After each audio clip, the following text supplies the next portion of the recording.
நாங்கள் ஒன்றை புரிஞ்சு கொள்ளணும், எங்களுக்கு ஒரு இலக்கு இருக்கணும், நாங்கள் எங்கே போகிறோம், என்னத்தை செய்து முடிக்க போகிறோம், நாங்கள் எப்படி எங்களோட முடிவு இருக்கணும்ன்றது முதலாவது ஒரு எங்களோட மனதுக்குள்ள நாங்கள் பதிஞ்சு வச்சுக்கொள்ளணும். நீங்கள் ஒரு தொழில் முனைவராக, அதாவது ஒரு என்டர்பிரினராக வரணுமென்ற ஒரு விருப்பம் ஏன் உங்களுக்கு ஏற்பட்டது?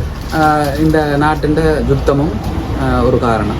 உங்கள்கிட்ட யாரும் கொழும்புல இருந்தோ, கண்டியில் இருந்தோ, குருநாளில் இருந்தோ, புத்தளத்தில் இருந்தோ, மட்டக்களப்பு அம்பாறையில் இருந்தோ வந்து உங்கள்கிட்ட யாரும் பொருள் கொள்முதல் செய்ய மாட்டார்கள். நான் அவர்களுக்கு கொண்டு போய் சேர்க்கணும், கொண்டு போய் சேர்க்கிற இடம் ஒருவராக இருக்கணும். இலங்கையில் கிட்டத்தட்ட 90% மேலே விசைகள் ஒழுங்காக நடக்குது. ஒரு குறிப்பிட்ட பொருள் நடக்காத வச்சுக்கொண்டு வாய்க்காலில் தண்ணி பூத்தல் இருக்குது, வாய்க்காலில் கொளுத்தின் இருக்குது என்றால் யார் போட்டது? புலம்பெயர் தேசத்து மக்கள் என்ற பங்களிப்பால் இம்மது பிரதேசங்கள் அபிவிருத்தி அடைஞ்சிருக்கிறதுன்றது உண்மை. ஆனால் அவர்கள் இந்த மண்ணில் பிறந்து வளர்ந்ததுக்கு ஏற்ற மாதிரி அவர் குறிப்பிட்ட காலத்தில் அவர்கள் இந்த பிறந்த மண் மீது இறந்த மண் இதுவாக இருக்கணும்ன்ற மாதிரி இந்த மண்ணுக்கு அதை என்ன செய்கிறதுன்றது முக்கியம். 100 பொருள் செய்தால்தான் ஒரு பொருள் அந்த விட்ட தோல்வி அவலத்தை வீடு செய்கிற அளவுக்கு கொண்டு போய் விடும். ஹாய் வணக்கம். நாங்கள் தூக்கி எறிகின்ற உடைந்த கழிவு பிளாஸ்டிக் பொருட்களை மீள்சுழற்சி செய்து அவற்றை வீட்டுக்கு தேவையான பல உபயோகமான பிளாஸ்டிக் பொருட்களாக மாற்றி அவற்றை விற்பனையும் செய்து இன்று ஒரு என்டர்பிரினர், ஒரு தொழில் முனைவராக அல்லது ஒரு ரோல் மாடலாக வாழ்ந்து கொண்டிருக்கின்ற திரு தவராசா அவர்களது வாழ்க்கை பயணத்தின் அனுபவங்களை தான் இந்த காணொலியில் நாங்கள் பார்க்க போகிறோம். என்னுடைய யூடியூப் சேனலை சப்ஸ்கிரைப் பண்ணி சப்போர்ட் பண்ணுங்க. வாங்க வீடியோக்குள்ள போகலாம்.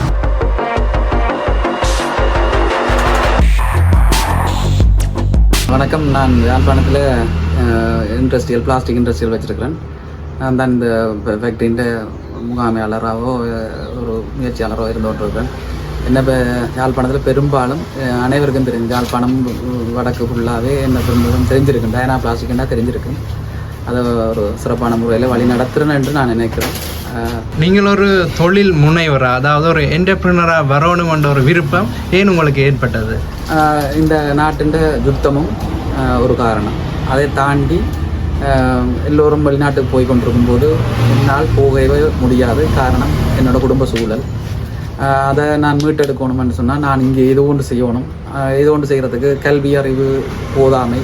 அந்த கல்வி அறிவு இருந்தாலும் அந்த கல்வி அறிவால் எனக்கு வரக்கூடிய வருமானமும் சரியான குறைவாக இருக்கும். குடும்ப சூழல் பொறுப்பு எனக்கு கூட. அதை நிவர்த்தி செய்கிறதுக்கு ஒரே ஆயுதம் இந்த சுயமுயற்சி ஒன்ற ஆயுதம் தான். இதை நான் சரியான முறையில் பயன்படுத்தி கொண்டு போய்கொண்டிருக்கிறேன். இப்படி ஒரு புதிய ஒரு தொழில் முயற்சி என்று நீங்கள் ஆரம்பத்தில் துவங்கும் போது அதுக்கு ஒரு இன்வெஸ்ட்மெண்ட் ஒன்று தேவைப்பட்டிருக்கும், மற்ற அதுக்கான ஒரு சூழல் ஒன்று தேவைப்பட்டிருக்கு. அது உங்களுக்கு எவ்வாறு அமைஞ்சது? நல்ல ஒரு கேள்வி. இந்த இன்வெஸ்ட்மெண்ட்ன்ற பிரச்சனை தான் எங்களோட பிரதேசங்கள் வடக்கு ஆயிருந்தாங்க. நாடு ஃபுல்லாகவே காசுன்ட்டு எல்லாரும் தொழில் முயற்சியாளர் எல்லாருமே எதிர்பார்க்கக்கூடிய. நாங்கள் ஒன்றை புரிஞ்சு கொள்ளணும், எங்களுக்கு ஒரு இலக்கு இருக்கணும், நாங்கள் எங்கே போகிறோம், என்னத்தை செய்து முடிக்க போகிறோம், நாங்கள் எப்படி எங்களோட முடிவு இருக்கணுன்றது முதலாவது ஒரு எங்களோட மனதுக்குள்ள நாங்கள் பதிஞ்சு வச்சுக்கொள்ளணும். அதுக்கான இன்வெஸ்ட்மெண்ட்டை நாங்கள் தேடுறதுக்கு எங்களுக்கு ஒரு இலக்கு இருக்கும். ஒரு 10 கோடி ரூபாய், 100 கோடி ரூபாய் நான் சேர்த்துக்கொள்ள வேணும், இல்லாட்டி ஒரு 10,000 ரூபா சேர்த்துக்கொள்ள வேணும், 5,000 ரூபா சேர்த்துக்கொள்ளணும்னு சொன்னால் முதலாவது அந்த காசை எடுக்கிறதுக்கான வழியை தேட வேணும். அது எந்த வளத்திலையும் நாங்கள் இன்னொருத்தர காசு வாங்கி அந்த பிரச்சனையை தீர்க்க முடியாது. அதுக்கு ஒரே ஆயுதம், நாங்கள் செய்ய போகிற இலக்குக்கு ஆரம்பத்தில் 1 ரூபா எடுக்க வழிக்கிட்டால் தான், அந்த 1 ரூபாவை சரியான முறையில் எடுக்க வழிக்கிட்டால் எங்களுக்கு இந்த நாங்கள் சொல்கிற 100 கோடி ரூபாயோ 10 கோடி ரூபாயோ எடுக்கிறது வேலை ஈஸியாக இருக்கும். அதுக்கு உதாரணம், நான் இந்த பிளாஸ்டிக் இண்டஸ்ட்ரியல் வச்சுருக்கிறேன்னு சொன்னால் இப்போ நான் ஒரு பொருளை செய்கிறதுக்கு 10 லட்சம் 20 லட்சம் 30 லட்சம்னா முதலீடாக விட முடியும். எனக்கு இருக்கிற சூழல் அப்படி. ஆரம்பத்தில் நான் 100 ரூபா தான் இந்த தொழிலுக்கு முதல் விட்ட தொழில். அதுவும் ஒரு புத்தகத்துக்கு தான். நான் மக்களுக்கு என்னத்தை கொடுத்தால் எப்படியான சூழலில் நான் பணத்தை ஈட்டலாம்ன்ற யோசனையோட நான் முதலாவது வச்சது உடைந்த பிளாஸ்டிக்கை மக்களுக்கு ஒட்டி கொடுக்குறது என்ற விதத்துக்கு தான் நான் சிந்திச்சேன். நான் பிளாஸ்டிக் வாளி அடிக்கிறதுக்கு 1 கோடி ரூபாய் வேணும். அதில் அச்சுகள் அப்படி இருக்கும், அதில் மெஷினரி அப்படி இருக்கும், அதில் இடம் பிறப்பு அப்படி இருக்கும். அதனால் அதில் பெரிய இன்வெஸ்ட்மெண்ட்டாக இருக்கும். ஆனால் நான் அந்த இலக்கை ஒரேடியாக 1 கோடிக்கு நான் போக வலிக்கணும்னா நான் பெரும் கடன்காரனாக இருப்பேன். அதை கற்றுக்கொள்ள வேண்டிய பாடங்கள் கூடுதலாக இருக்கும். நான் கற்றுக்கொண்டது மக்களுக்கு தேவையான விஷயத்தை நான் செய்தது. மக்களுக்கு தேவையானன்னா உடைந்த பிளாஸ்டிக்கை எறிவதை விட ஒட்டி கொடுத்தால் லாபம் அவர்களுக்கு, எனக்கு பணம். இதையே வைத்து தான் நான் இவ்வளவு தூரத்துக்கு வந்திருக்கேன். ஒழிய அது எல்லா தொழில் முயற்சியாளருக்கும் பொருந்தும். எவரும் கடன் வாங்க தேவையில்லை. வட மாகாணத்தில் நாங்கள் ஒரு சுய தொழில் ஒன்றை ஆரம்பிக்கணும்ன்றா அதுக்கு எவ்வாறான சாதகமான சூழல்கள் இங்கே காணப்படுகிறது? நல்ல ஒரு கேள்வி. வட மாகாணத்தில் இல்லை, இந்த நாட்டிலேயே எல்லோருக்குமே நல்ல வாய்ப்புகள் நிறைய உண்டு.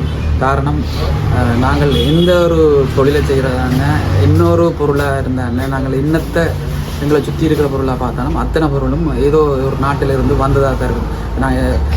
நாங்கள் செய்கிற இந்த பொருளுண்ட முடிவு பொருள் இந்த பொருளுண்ட மூலப்பொருள் கூட இந்த முடிவு பொருளை தான் நாங்கள் செய்து கொண்டிருக்கோம். இந்த மூலப்பொருளை இன்னொரு நாடு தான் எங்களுக்கு தருது. அது இந்த காரணம் பெட்ரோலியத்தில் இருந்து வரபடியாக அப்படி ஒரு சூழலில் இங்கே நாங்கள் இருக்கிறோம். அதனால் நாங்கள் எந்த பொருளை எடுத்துக்கொண்டாலும் வெளிநாட்டு இறக்குமதியை சார்ந்து இருக்கிறபடியாக எதையுமே நாங்கள் இங்கே செய்யும்போது எங்களுக்கான பாதைகள் எங்களுக்கான சாமான் மெலிவாக விற்கிறதோ எங்களுக்கான சந்தையோ பெரிய அளவில் இருக்குது. ஏன்னா இந்த பொருளும் வெளிநாட்டு பொருளாக இருக்கிறபடியாக எதையும் இங்கே செய்யணும். உதாரணத்துக்கு காரன்னு சொன்னால் நாங்கள் ஜப்பான் காரை பார்ப்போம், இங்கிலாந்து காரை பார்ப்போம், இந்தியன் காரை பார்ப்போம். அதே காரை நாங்கள் எங்கள் நாட்டில் செய்யும்போது அங்கேருந்து வர காரு 30 லட்சமாக இருக்கும், இங்கேருந்து செய்கிற காரு 10 லட்சமாக இருக்கும். இது ஒரு எங்களுக்கு கிடைக்கிற ஒரு புதிய ஒரு வாய்ப்பு. மற்றது உங்களோட உற்பத்தி பொருட்களை நீங்கள் எங்கே சந்தைப்படுத்துறீங்க? இப்போ இது வடமாகாணத்துக்குள்ளேயே சந்தைப்படுத்த முடியுமா, இல்லாட்டி நீங்கள் இலங்கை பூராவுமே இதை சந்தைப்படுத்துறீங்களா? நல்ல ஒரு கேள்வி. வடமாகாணம் என்ற வார்த்தை பிரயோகத்தை இதில் தவிர்த்து கொள்வோம். சந்தை வாய்ப்பு யாழ்ப்பாண உற்பத்தியாளர் கணபேரை நான் சந்திச்சிருக்கிறேன். லிக்விட் செய்கிறதா இருக்கட்டும், சோப் செய்கிறவையா இருக்கட்டும், பனையோலை சார்ந்த விடயங்களாக இருக்கட்டும், எத்தனையோ உற்பத்தியாளர் இருக்கணும். அத்தனை பேருமே பெரிய ஆக்கள் செய்கிற உற்பத்தி சூழல்களையோ அவை செய்கிற சந்தை சூழலையோ பார்க்கவே இல்லை.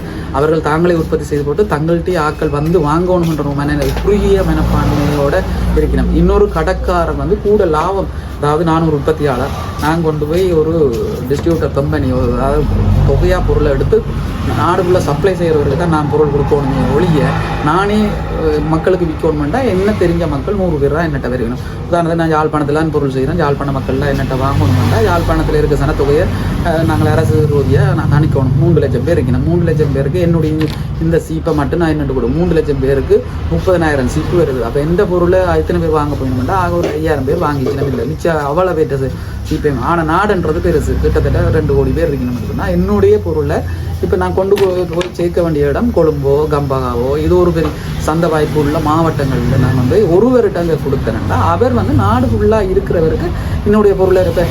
இங்கே பொருளை நான் தான் செய்கிறேன்னு யாருக்குமே தெரியாது. ஏன்னா இண்டஸ்ட்ரிக்கு எல்லா கடைக்கும் பெறும். அது எவர்கள் ஆள் எப்படி வருதுன்னு தெரியாது.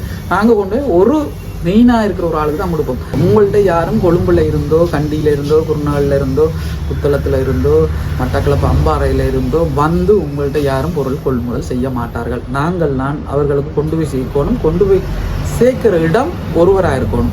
நாங்கள் எல்லா மாவட்டத்துக்கும் நாங்கள் அனுப்ப வழிக்கிட்டால் நீங்கள் உங்களோட தொழிலில் முழு கவனம் செலுத்தி முன்னுக்கு வர முடியாது. இதுதான் சந்தை வாய்ப்பில் இருக்கிற நுணுக்கங்கள். மற்றது என்னென்னா இப்போ ஒரு கருத்து நிலவுது என்னென்னா எங்களோட சூழலை பிளாஸ்டிக் பொருட்கள் மாசுபடுத்துகின்றன.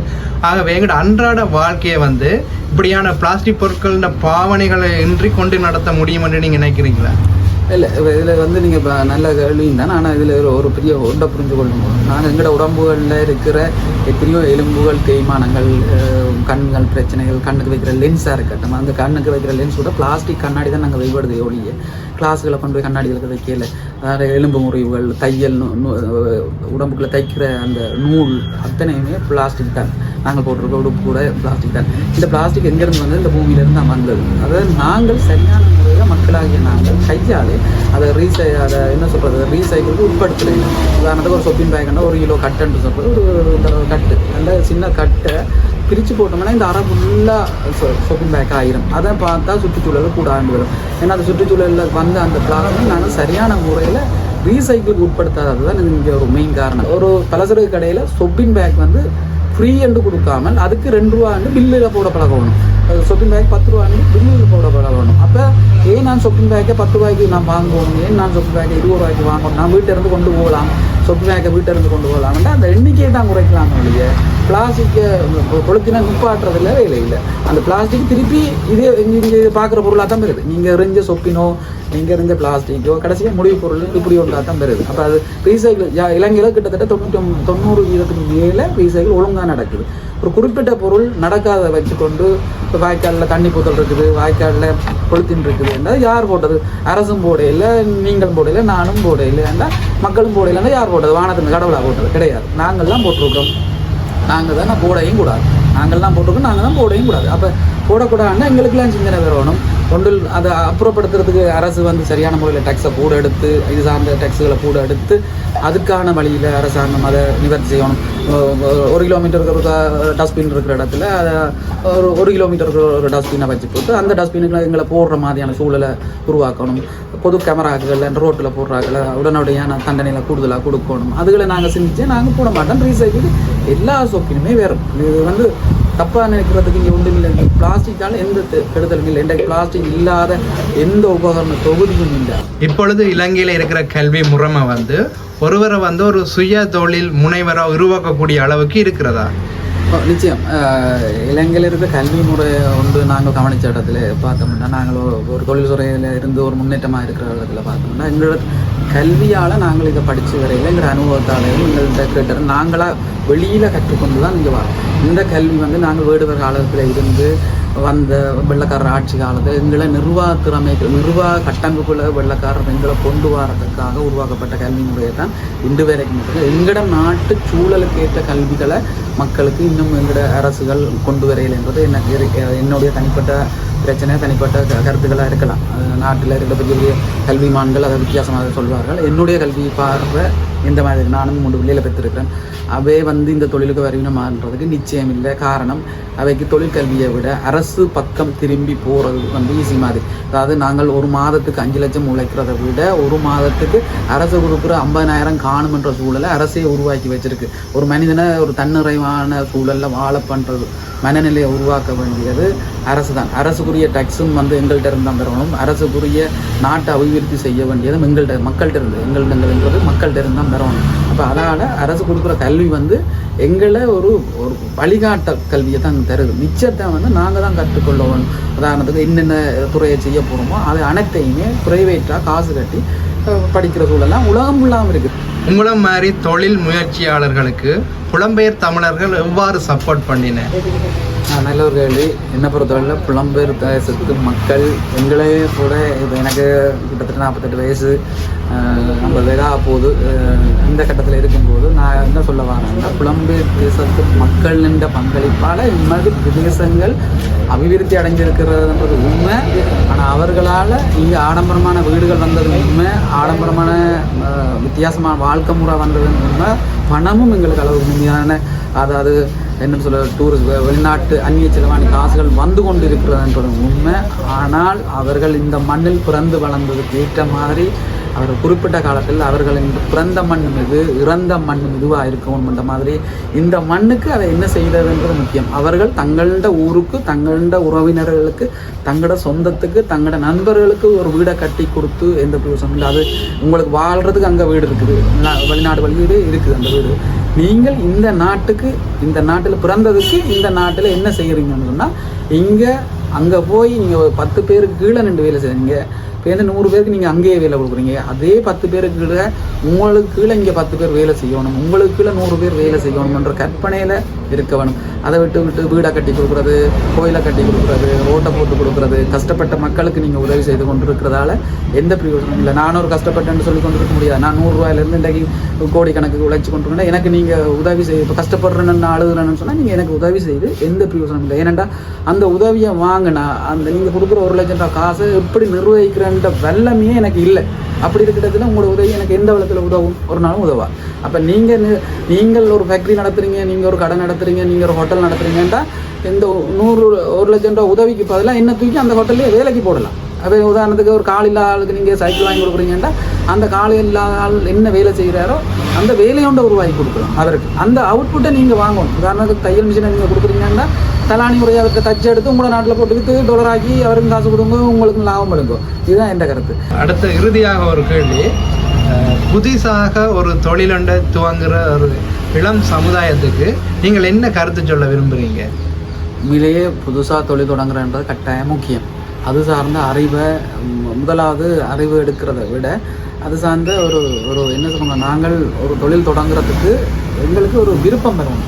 விருப்பம் பெறதுக்கு முதல் எங்களுக்கு ஒரு குறிக்கோள், பணம் என்ற சாமான் தேவைதானா, அது தேவைன்னா எவ்வளோ தேவை எங்களுக்கு. நீங்கள் இப்போ ஊடகங்கள் எடுத்து பார்த்தீங்கன்னா இந்த யூடியூப்பாக இருக்கட்டும், ஃபேஸ்புக்காக இருக்கட்டும், அலன் மஸ்ஸாக இருக்கட்டும், எல்லாருமே அலன் மஸ் செவ்வாய்க்கு போகிறதுக்கு கூட அவருக்கு காசு கூட தேவை. மக்களுக்குள்ளே என்ன பொருளை கொடுக்கலாம்னு அவர் பார்த்து தான் செவ்வாய்க்கு போகிறதுக்கான வழியாக இருக்கிறது. அவர் செவ்வாய்க்கு துருவா போயிடாது. அவர் அடிமட்டத்தில் இருந்த ஒரு மனிதன் என்னென்று செவ்வாய்க்கு போகிறது. இங்கே சாதாரணமாக பெட்டியை செய்து விற்று எலக்ட்ரிக் மோட்டர் பைக்கை விற்று எலக்ட்ரிக் காரை விற்று எலக்ட்ரிக் கார்ன்றது இப்போ வந்த டெஸ்லான்றதெல்லாம் இப்போ வந்து நாங்கள பாருங்கள், அது கூட ஒரு விளம்பரம் தான். டெஸ்லான்ற ஒரு விளம்பரத்தை நானே செய்கிறேன், எலன் மஸ்க்ன்ற ஆளை பற்றி நானே விளம்பரம் செய்கிறேன். அதே மாதிரி உங்களுக்கு பணம் தேவை என்ற எண்ணம் உங்களுக்கு வரும். பணம் தேவை ஏன்னு தெரியணும். எங்களுக்கு கார் வாங்கணும், வீடு வாங்கணும், இன்னொரு குடும்பத்துக்கு செய்து காட்டணும், இன்னொரு கடைக்காரனை சாதிச்சு காட்டணும், நாட்டுக்குள்ள சாதிச்சு காட்டணும், நாட்டுக்குள்ள பெரிய பணத்தை உருவாக்கினா இருக்கணும். இந்த பணத்தை எல்லாம் உருவாக்குறது என்னோட தனிப்பட்ட ஆசை என்னன்னு சொன்னால், நான் ஒரு 100 பேருக்கு வேலை கொடுப்போம். இது என்ன சின்ன கனவு. சின்ன வயதிலிருந்து 100 பேருக்கு வேலை. ஏன்னா இந்த அம்மா அப்பா எல்லாம் அடிமை மாதிரி வேலை, வீட்டு வேலை, இதெல்லாம் செய்த ஒரு டீம். அப்போ இந்த டீமை பார்த்து பழகினபடியே எனக்கு ஒரு வெறி, நான் ஒரு 100 பேருக்கு வேலை கொடுக்கணும். இந்த வேலையில் சிறப்புக்கான இப்போயே நான் என்ன பார்த்தா 30 பேருக்கு தான் வேலை கொடுக்குறதா இருக்குது. அப்போ 30 பேர் அது எத்தனையோ கொரோனாவில் குறைஞ்சே கூடிய. அப்போ இதில் இலக்கெண்டு வருது, இது வேலையாக்களுக்கு 100 பேருக்கு நாங்கள் இது கொடுக்குறது, வேலை வாய்ப்பு கொடுக்குறதான் வருது. அப்போ அந்த 100 பேருக்கு வேலை வாய்ப்பு கொடுக்கணுமெண்டா என்ன இருக்கணும், இவ்வளோ தொகை பணம் இருக்கும். இந்த பணம் இருந்தால் தானே நான் 100 பேருக்கு வேலை கொடுக்கலாம். அப்போ அந்த பணத்தை எப்படி ஈட்டுறது என்ற கற்பனை வேணும். அந்த பணத்தை ஈட்டுறதுக்கு எங்களோட நாட்டில் என்னென்ன சாதகமான சூழல் இருக்குதுன்னு பார்க்கணும். அதுக்கு நிறையவே இருக்குது. எங்களோட நாட்டில் சிம்பிளாக காசு உழைக்கிறதுக்கு நிறைய வழிகள் இருக்குது. சாதியை தூக்கி வச்சா தான் அந்த வழிகளை நாங்கள் எங்கட துறைக்கு எங்கட குடும்ப ஃபேமிலிக்கு பின்னால் இருக்கிற ஒரு சில ஒரு விஷயங்களை மட்டும் நாங்கள் கட்டிப்பிடிச்சு கொண்டிருக்கிறோம். டாக்டர், இன்ஜினியர், சில வார்த்தைகளை மட்டும் கட்டிப்பிடிச்சு கொண்டிருக்கிறோம். நாட்டு உங்களுக்கு தனியாக பணத்தை அள்ளி எறியக்கூடிய தொழில்களை நாங்கள் தொடங்குறதுக்கு எத்தனிக்கிறோம். எங்கள்கிட்ட இலக்கம் நிர்ணயிக்கும். அதுதான் இந்த தொழில் முயற்சியாளர் உருவாகிறதுக்கான ஒரு வழி. நான் இன்னது செய்யணும். உதாரணத்துக்கு 25-30 மட்டும் படித்து முடிச்சதுக்கு தேட்ட தொழிலை நான் தேடுறதை விட இன்னும் தேவைக்காண்டி படிக்கணும். ஓயலோட நான் இன்னும் தேவைக்காண்டி தான் படிக்கணும். அதை விட்டுட்டு படித்து முடித்த பிறகு வேலை வாய்ப்பு வரணுமெண்டு நான் பார்த்துக்கொண்டு எனக்கு கல்யாணம், புள்ள குட்டி அதெல்லாம் வந்த உடனே கஷ்டப்பட்ட தொழில் செய்யலாம். சிறிய தொழிலை உங்கள்கிட்ட 15 வயதுல இருந்தோ 16 வயதுல இருந்தோ தொடங்கிடும். அது என்னவாது ஒரு சின்ன சாமானை வாங்கி விற்கிறதுலேருந்து இன்னொரு சின்ன விஷயங்களை செய்து வாங்கி விற்கிறதுன்றது வியாபாரம் பண்ணிட்டு நீங்கள் அதை குறைச்சி மதிக்கலாது. என்னட்ட இருக்கிற இந்த உற்பத்தி பொருளை வாங்கி விற்கிறது வியாபாரி தான். அப்போ எங்களுக்குரிய இலக்கு நிர்ணயித்தல் முதலாவது முக்கியம். நாங்கள் பணத்தை இத்தனை லட்சம் இத்தனை கோடி பார்க்கணும். அதுக்கு என்ன தொழிலை செய்தால் பார்க்கலாம். அதுக்கு என்ன தொழிலை பார்க்குறதுக்கு எங்களோட அரசாங்கம் கூடிய அளவு சப்போர்ட் பண்ணுது. உதாரணத்துக்கு இலங்கைக்கு ஏற்கனவே நான் செய்து கொண்டிருக்கிற பொருளே இன்னொருத்தர் செய்வாராக இருந்தால் அந்த பொருளை சந்தையில் நீங்கள் கூடிய விலைக்கு விற்கலாம். இறக்குமதி செய்து கொண்டிருக்கிற பொருளுக்கு அரசாங்கம் இவ்வளோ டேக்ஸ் அடித்து கொண்டிருக்குது. ஏன் அடிக்குது? 5 மடங்கு அடிக்குதுன்னு சொன்னால், ஒரு காருக்கு 300 மடங்கு அடிக்குதுன்னு சொன்னால், ஏன் கார் இங்கே வரக்கூடாது, இங்கே செய்தீங்கன்னா நாங்கள் உங்களுக்கு அந்த டேக்ஸை அதை எடுக்க மாட்டோம்.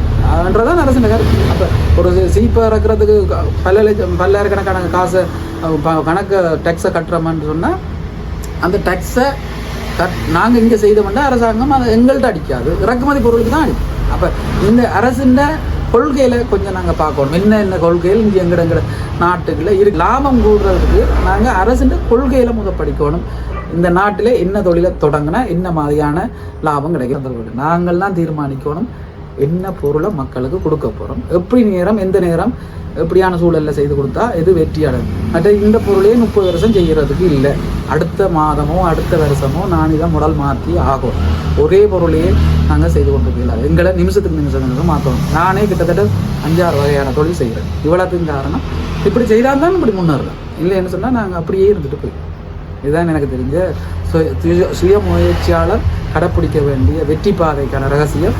அவரை தன்னை இந்த நேரத்திலேயே மாற்ற தயாராக இருக்கணும். எங்களோட யாழ்ப்பாணத்தில் நிறைய முயற்சியாளரை நான் பார்த்துருக்குறேன். அதில் பயணங்கள் தோல்வி பயணங்கள். காரணம் எல்லாமே வெல்லலாம் என்று நினைக்கிறது வெற்றி பெறாது. 100 பொருள் செய்தால் தான் ஒரு பொருள் அந்த விட்ட தோல்வி அவலத்தை வீடு செய்கிற அளவுக்கு கொண்டு போய் விடும். இந்த வீடியோ உங்கள் நிறைய பேருக்கு ஒரு மோட்டிவேஷனாக இருக்குமென்று நான் நம்புறேன். இந்த வீடியோ பிடிச்சிருந்தா லைக் பண்ணுங்க, ஷேர் பண்ணுங்க. மற்றது என்னுடைய யூடியூப் சேனலை சப்ஸ்கிரைப் பண்ணி சப்போர்ட் பண்ணுங்க. மீண்டும் ஒரு காணொளியில் சந்திப்போம். நன்றி, வணக்கம்.